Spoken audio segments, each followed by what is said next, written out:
Michael Carter never imagined that a few blades of tall grass would almost cost his mother the home she had lived in for over 30 years. But could a lone lawyer fight against a whole system of power to seek justice? What happens when those in power have no one to hold them accountable? A son, a lawyer determined to fight for his mother, can he restore justice?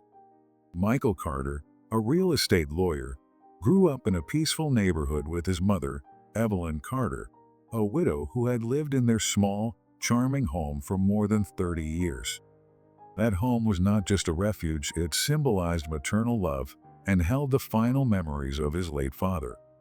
Despite his success as a lawyer, Michael always viewed that place as a sanctuary amidst the busyness of life. However, that peace was slowly fading away. The neighborhood was under the control of the HOA, Homeowners Association, an organization originally meant to maintain order, but which had become a de facto government, imposing unreasonable rules. Tall grass, incorrect paint colors, or parking violations, anything could be used as an excuse to impose fines or even seize homes. Evelyn, gentle and fond of nature, always followed the rules. She enjoyed caring for her small garden, occasionally letting the grass grow a little taller, believing it made the soil richer. Though she had been warned a few times, she never thought that a small garden could threaten the home she loved. Evelyn held the letter in her hand, flipping it back and forth, a sense of unease growing within her. She dialed the HOA office. "Hello, this is Evelyn Carter. I just received a fine letter from you. I think there's been a mistake." The cold voice on the other end responded, "There's no mistake, Mrs. Carter. You've repeatedly violated the landscaping rules." Evelyn frowned. "Violated? Just because the grass in the backyard is a little high and the back fence is weathered? And I get an extension? I'll fix it immediately." The HOA representative cut her off, speaking sharply. "The fine must be paid by the end of the month. If not, interest will be added as per the rules." Evelyn clenched the phone, trying to remain calm. "But this is the same as a whole month of my expenses. And I meet with someone to negotiate? No exceptions. Pay on time or face the consequences." The call ended with a detached beep. Evelyn sighed, her fingers tightly gripping the red letter. Is it really possible they can do this just because of some grass? Michael walked into the house, placing his briefcase on the table. He looked at his mother and noticed the worried expression in her eyes. "Are you okay, Mom? You seem upset." Evelyn handed him an envelope from the table. "They sent another fine, Michael. This time, it's much higher." Michael opened the letter, quickly scanning through the text. A violation for all grass and faded paint on the back fence? He frowned. "Mom, these are just small issues. There's no way they could take the house over this." Evelyn sighed, her voice soft but filled with worry. "I thought so too, but they said if we don't pay the fine by the end of the month, they'll add interest. They also said," she hesitated, "if we violate again, they have the right to take enforcement actions." Michael clenched the letter. "Enforcement actions? Is that their way of threatening you?" He took a deep breath, holding back his anger. "Don't worry, Mom. I'll go talk to them directly. For now, just pay the fine to avoid any trouble." Evelyn shook her head. "Michael, you're busy enough already. I don't want to bother you with this." Michael looked at her, his eyes determined. "Mom, this isn't just about a fine. This is about abuse of power. If I don't do something, who knows what they'll demand next?" Evelyn was silent for a moment, then nodded lightly. "All right, I trust you." Michael walked into the HOA office, where the cold atmosphere felt like an invisible courtroom. He approached the reception desk, placing his lawyer's card on the counter. "I'd like to speak with a member of the board regarding my mother's case," he said calmly but firmly. The receptionist, a middle-aged woman with an impassive expression, glanced at him through thick glasses. She didn't even touch the lawyer's card. "All complaints must be submitted via email or certified mail. I'd like to speak in person. No exceptions. Her voice was as mechanical as an answering machine. Michael gritted his teeth. He had handled dozens of complex disputes, but had never been so blatantly denied. The Ho saw lawyers like him as nothing. They knew they had absolute power. Every time he visited his mother, Michael not only saw her anxiety, but was also haunted by the past. He remembered his father, Jacob Carter, who had been tricked by a financial institution into signing a mortgage contract. Without a lawyer to protect him, his father had to go to court again and again until he was exhausted and lost everything. Evelyn had to fight to keep the house, but the memory of that injustice had stayed with Michael. It was the reason he became a lawyer, to fight for those who had no voice. But now, facing the Ho, he wondered, could he change his fate, or would he be as powerless as his father had been? Michael's phone buzzed. "Michael, they're demolishing the house. You need to come quickly." His mother's voice trembled, panicked. A chill ran down his spine. Without thinking, he grabbed his car keys and rushed outside. The streets passed by in a blur. He pressed the gas pedal, his heart pounding. Why were they acting so quickly? He had planned to handle this legally. But now, they were using fists instead of laws. When Michael arrived, the scene before him left him speechless. A tow truck was smashing into the porch. Pieces of wood were falling to the ground. The front yard was torn up, and the front door was badly damaged. A group of men in gray jackets stood there, not workers but hired enforcers demolishing the house. "Stop right now," Michael shouted, his voice echoing through the air. But no one stopped. A burly man, who seemed to be the leader, glanced at him with an empty stare. He threw a piece of paper into Michael's hands. It was just a worthless notice, not a legal demolition order. His mother was sitting on the yard, tears streaming down her wrinkled face. The house was partially demolished, the only home Evelyn had ever known violated. After that day, Michael swore he would fight to the end, take the Ho to court, and bring justice for his mother. This event marked the turning point where he could no longer compromise or try to negotiate. All hope for a fair America, where every citizen was protected by the law, drove him to act. "No one has the right to steal my mother's home because of greed," he told himself. Michael sat in his office, his eyes deeply focused on the stack of files on the table. The decision to file the lawsuit wasn't easy. The Ho had money, power, and behind them was Richard Alden, a man who never backed down. Benjamin Wallace, a former judge, sat across from him, his arms folded, slowly speaking. "Do you know who Alden is? He's not only the president of the Ho, but also a big-time real estate speculator. His plan is clear. Push the residents out, buy their homes for cheap, renovate, and sell them at triple the price." Michael nodded, his voice cold. "I've heard about the strange foreclosures in this neighborhood. But if everyone knows they're being exploited, why hasn't anyone spoken up?" Benjamin chuckled softly, his gaze sharp. "They've tried, Michael. And what happened? Threats, fines, violations falling from the sky. Eventually, they give in. Do you think you'll be the exception?" Michael clenched his fist. "I won't back down." The next day, the lawsuit was filed in local court. Michael was confident that the evidence of his mother's house being demolished was too clear to refute. But then, the trial didn't go as he had hoped. The Ho's lawyer, a middle-aged man with a composed yet sharp demeanor, stood up, his voice smooth like a speech rehearsed hundreds of times. "Your Honor, Mrs. Evelyn Carter signed the Ho agreement, agreeing to comply with the internal rules. That includes the provision for necessary measures if she fails to pay the fees on time." Michael leaned back in his chair, a chill running down his spine. Necessary measures, a vague term they were deliberately exploiting. He stood up, trying to stay calm. "Then could you point to the provision in the rules that allows the Ho to demolish my mother's house?" The Ho lawyer smiled faintly. "We don't demolish. We enforce the rights to take necessary actions. This is clearly stated in the regulations that Mrs. Evelyn Carter signed. Michael gritted his teeth. They weren't lying, but they weren't telling the truth either. They were playing with words to twist the law. The judge hammered his gavel, glancing through the HOA's evidence.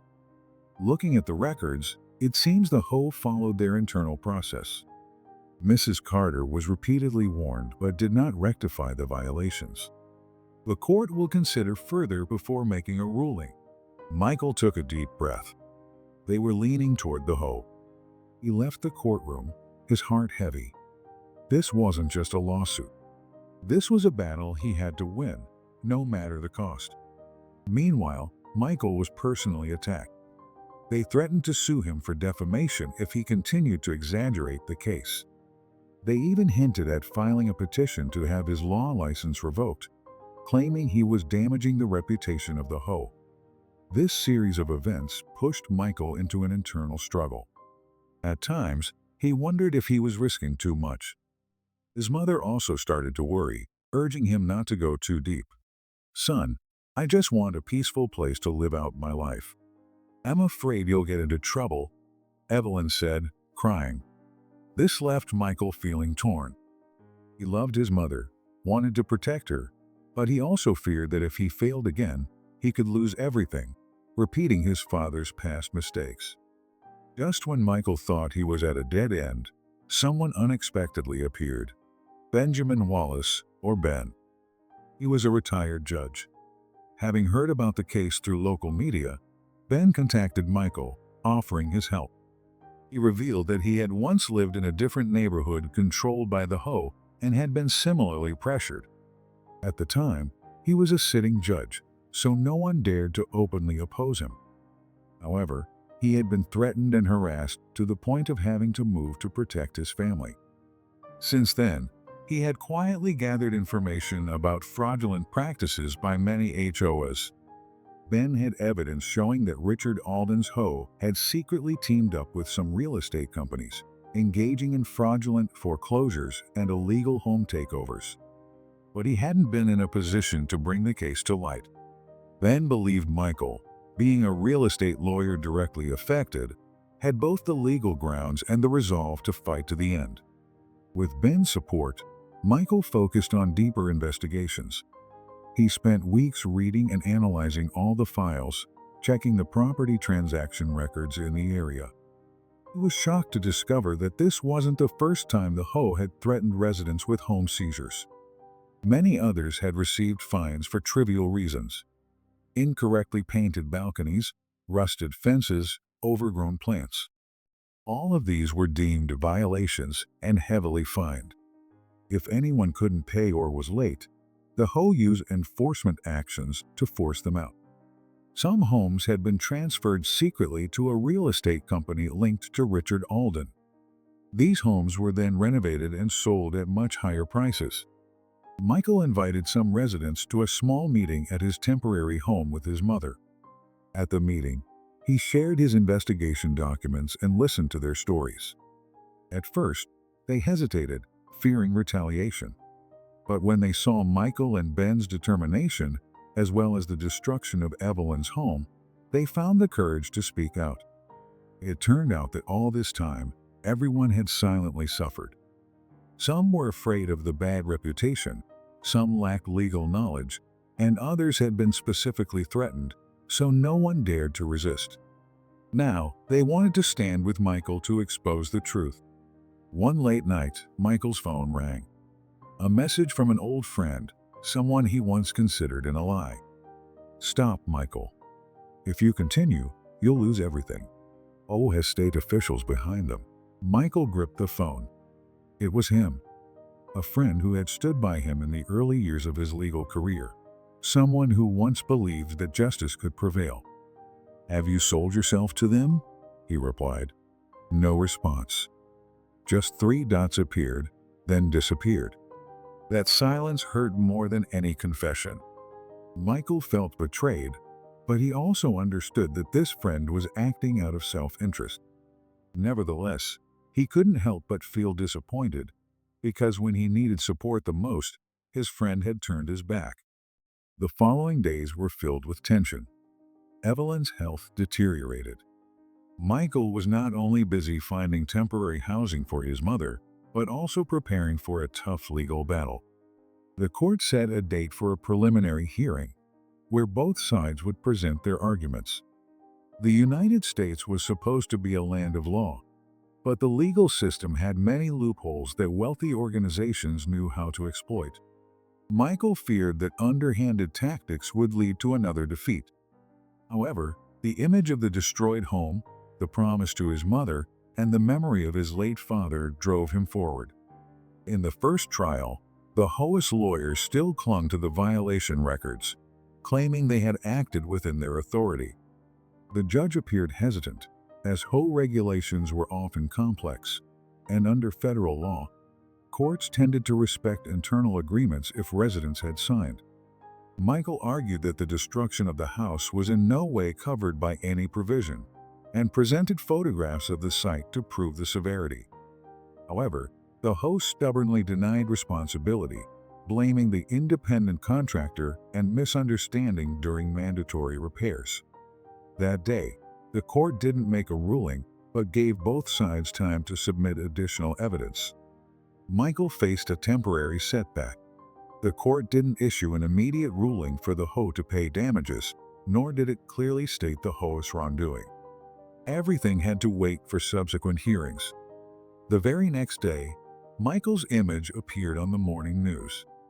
But instead of portraying him as a son fighting for his mother, they painted him as an opportunist. A young lawyer trying to exploit this lawsuit to demand millions? The host's voice echoed. On screen, they showed edited footage of Michael in court, intentionally cut to make him look like a greedy person. On social media, some anonymous accounts began spreading rumors. Carter's just trying to make money off the HOA. He doesn't care about his mother. A failure trying to get attention to save his career. Michael clenched his phone. This was no longer a legal battle. It was a war of public opinion. His mother was panicked. Michael, I'm scared. If they keep going, I don't know what will happen. Her voice choked. Michael looked at his mother, the woman who had spent her life holding on to this home. And he knew he couldn't stop. Just when Michael thought he was alone, an unexpected wave of support rose. Residents who had suffered injustice began to speak up, sharing their stories on social media. Comments flooded in. I was also fined for planting the wrong type of flowers. They threatened to cut my electricity if I didn't renovate my yard. My family had to leave. The call spread. Share this. Don't let this be a rare case. Ben Wallace continued his investigation and found explosive documents, shady contracts between the HOA and Richard Alden's company, forged signatures, and emails directing exploitation of violations to pressure residents to sell their homes. This was no longer a series of isolated fines. It was a full-blown conspiracy to steal properties. With evidence in hand, Michael escalated the lawsuit to higher court. The HOA was scared and offered a settlement, even proposing a large sum for Michael and his mother to leave. Evelyn needed that money, but Michael refused. If he accepted, everything would stay the same. He wasn't fighting just for his mother, but for all the people the HOA had driven out. The final trial was intense. Ben Wallace appeared as a volunteer witness, bringing documents proving that Richard Alden had directly intervened to orchestrate house seizures. Emails, documents, and signature comparisons were presented. The judge, who had previously clashed with other HOAs, listened carefully. He knew the tendency of these organizations to abuse their power. Michael stood up, took a deep breath. The courtroom fell silent. Your Honor, this isn't just a civil dispute. This is theft of homes under the guise of rules. He placed the file on the table. Evidence of shady dealings, money laundering. Mr. Richard Alden is not a manager. He is a speculator, an abuser of power who turns normal families into victims. A murmur spread through the room. Richard Alden's face turned pale. Today, I'm not only fighting for my mother, but for all those who have been driven out by the Ho, and I demand justice." The Ho lawyer stood up in protest. But Michael had seen what mattered most. The judge's gaze, stern, yet slightly nodding in agreement. "Court is adjourned," the judge declared. The courtroom fell deathly silent. Michael clenched his fist under the table, feeling his heart pounding. Across from him, Richard Alden sat rigidly, his cold eyes glaring at the judge. The judge adjusted his glasses, his voice low and solemn. After reviewing all the evidence, the court concludes that the Ho abused its power, forged documents, and unlawfully demolished properties. Defendant Richard Alden is hereby arrested immediately to face investigation for financial fraud and property violation. A murmur spread through the room. Some residents clapped softly, then quickly silenced themselves. Richard Alden jumped up, slamming his hands on the table. "You can't do this to me. I've done everything by the book," he screamed, his face red with rage. Two police officers approached, grabbing his arms and forcing him down. Richard struggled, but to no avail. Michael watched as he was handcuffed and escorted out of the courtroom, but in his heart, he didn't feel any satisfaction. Justice had won, but the cost of achieving it was immense. The judge continued reading the ruling. The Ho must compensate all damages to Mrs. Evelyn Carter and other affected residents. Additionally, the court demands the suspension of any rules showing signs of abuse by the organization and calls for a wide investigation into all HOAs in the state. Michael closed his eyes, letting out a relieved sigh. They had won. But the price had been the loss of a home. On the autumn day, Evelyn stood before the vacant land where the old house once stood. Her eyes followed the broken bricks, the rotting beams, everything left behind after the senseless destruction. Michael stood beside her, and in silence, he watched her gaze at the ruins. "See," she said slowly, her voice trembling. "It used to be our home." Michael took her frail hand in his. "Mom, we can rebuild." Evelyn shook her head. She smiled gently, her eyes soft but determined. "No, my son. We don't need to cling to the past. The important thing is, we still have each other." Michael remained silent. He knew she was right. A house could be lost, but family and justice could not. Weeks later, Evelyn bought a small home in a quieter suburban area. No more Ho, no more unjust fines, no more knocking at the door demanding money each month. For the first time in many years, she was able to live in peace. The first press conference of the nonprofit Homeowners' Rights Protection Organization was packed with people. Residents who had once suffered at the hands of the Ho, young lawyers eager to fight for justice, and journalists all came to hear Michael Carter's story. He stood up, microphone in hand. "I'm not here to talk about personal victory." His voice was deep, but full of strength. "I'm here for the thousands of people like my mother who have had to live in fear in their own homes. Justice is not a judgment in a courtroom. Justice is when we change the system so no one has to lose their home unfairly." The applause filled the room. Michael knew this was just the beginning. He hadn't just won justice for his mother. He had created a wave, a real change. And this time, he would not stop. As Michael stood in front of the vacant lot where his mother's house once stood, the wind blew through the withered trees, and he reflected on the childhood memories. He could almost hear his father's voice. "You have to believe in justice, even when it's not perfect." Now, he believed that his fight was far from over. Organizations like the Ho still existed, and many places could still be taking advantage of their power unjustly. But he had proven that with enough determination, support from the community, and clear evidence, the people could fight back. He turned away and looked up at the blue sky. A sense of pride mixed with regret swelled within him. The next step, he wanted to take this story to the public through articles, seminars, and legal awareness campaigns. "A family's home is priceless," he told himself. "We can rebuild a house, but the pain of having it stolen can never be forgotten. With that, he left decisively, leaving behind the rubble of the land, a testament to greed and abuse of power. Michael's victory sent ripples through the local community, helping to push for changes in federal laws regarding HOAs, limiting the unreasonable clauses that management boards could impose. Some politicians, those running on platforms promising to protect homeowners' rights, used Michael and his mother's case as living proof of the importance of regulating power. The Carter family's story also became an inspiration to young lawyers. Sometimes, one person standing up can change a seemingly impenetrable system. Looking back, Michael understood more deeply the value of justice.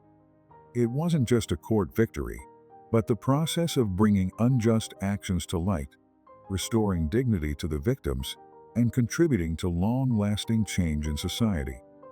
From this story, people saw that while the legal system wasn't perfect and corruption still existed, it wasn't beyond repair. Sometimes, all it took was a small group of determined people, with the support of the community, to expose the wrongdoers. Evelyn received the compensation and started a new life, no longer fearing those unjust fine letters. One autumn afternoon, she and Michael visited the old land where their home once stood. She placed a white flower on the broken bricks, whispering, "Thank you, Michael. I've found peace again." Michael stood quietly, his heart full of emotion. He knew that justice wasn't just a court victory, it was a commitment. Before leaving, he looked up at the sky and promised, "No one has the right to steal another's home out of greed." And with that, he was ready to step into the next battle, not just for his mother, but for everyone who needed protection. Michael's battle wasn't just a personal lawsuit, it was a warning about the abuse of power by organizations that were meant to serve the community. Justice wasn't given freely, it had to be fought for. If he had given in, his mother would have lost her home, and hundreds of other families would have continued to suffer under the HOA's pressure. But thanks to his perseverance and the community's support, he not only protected his mother, but also created a true wave of change.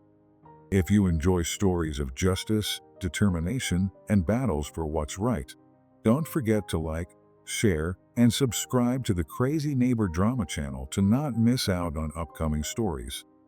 Hit the bell icon to receive notifications whenever a new video is uploaded. Thank you for joining us on our journey to spread justice and courage.